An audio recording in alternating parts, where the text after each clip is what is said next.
আপনার কি মনে হয় যে আমরা যে তথ্যশালা এখানে করতেছি যে আপনি কতটুকু উপস্থিত হয়েছেন বা আমাদের এই কার্যক্রম সম্বন্ধে কোনো পরামর্শ থাকলে এটা আপনি যদি আমার মতো যারা হায়ার স্টাডির জন্য বাইরের ইউনিভার্সিটিগুলো চেষ্টা সেটা যাওয়া চেঞ্জ করতেছে তাদের এখানে আসাটা উচিত যেমন আমি অনেক জায়গায় ঘুরে যাওয়ার জন্য গার্মেন্টের ব্যাপারে কিছু জানা হয় না এখানে এসে জানলাম আসলে যারা হায়ার স্টাডির জন্য দেশ করছে তাদের গার্মেন্ট ব্যাপারে খোঁজ খবর নেওয়াটা উচিত আর এখানে আসলে মূলত ভালো ইনভলভমেন্ট পাবে আমি পেয়েছি সেটা বুঝতে পারছি। আমাদের এই কার্যক্রম সম্বন্ধে আপনার কোনো পরামর্শ যে আরেকটু করলে এটা করলে ভালো হতো বা এটা কমতি আছে আমাদের বা যে অবস্থা আছে এটা ওকে যেন কোনো পরামর্শ দিবেন কি?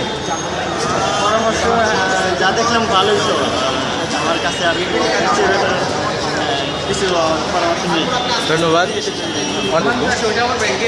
আমাদের মোস্তাফিজুর রহমান আদনান ভাই, আপনি আমাদের এই কর্মকাণ্ড সম্বন্ধে কিছু পরামর্শ দিবেন এবং আপনি আমাদের এখান থেকে তথ্যশালা থেকে কী ধরনের এক্সপিরিয়েন্স নিয়ে গেলেন সেই ধরনের। আমি পর্যন্ত এখান থেকে যা ইনফরমেশন পেয়েছি মানে quite sufficient enough for me.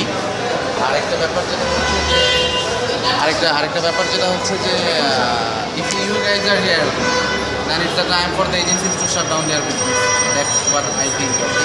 আরেকটা ব্যাপার যেটা হচ্ছে যে আপনারা আপনাদের ইনফরমেশন বা বাংলাদেশের আপনাদের কোনো মানে অফিস থাকতো আর কি, মানে যাতে আরেকটু ব্রড লেভেলে আর কি স্টুডেন্টদের হেল্প করা যেত, যেহেতু মনে হয় আরেকটু ভালো হতো। এখন তো ভার্চুয়ালি সব কিছু হচ্ছে দেন ওকে, বাট তারপর আরেকটু বৃহৎ আকারে যদি করা যেত, ঢাকার বাইরে যে স্টুডেন্টগুলো আছে বা যারা আছে তারা এখনও অনেক কিছু জানে না, বিশেষ করে এই ঢাকার বাইরের স্টুডেন্টদের জন্যই আর কি ঝামেলাগুলো হচ্ছে, কারণ এজেন্সিগুলো তাদের কাছ থেকে একটু বেশি পরিমাণে টাকাগুলো হাতিয়ে নেওয়ার মানে একটা ব্যবস্থা।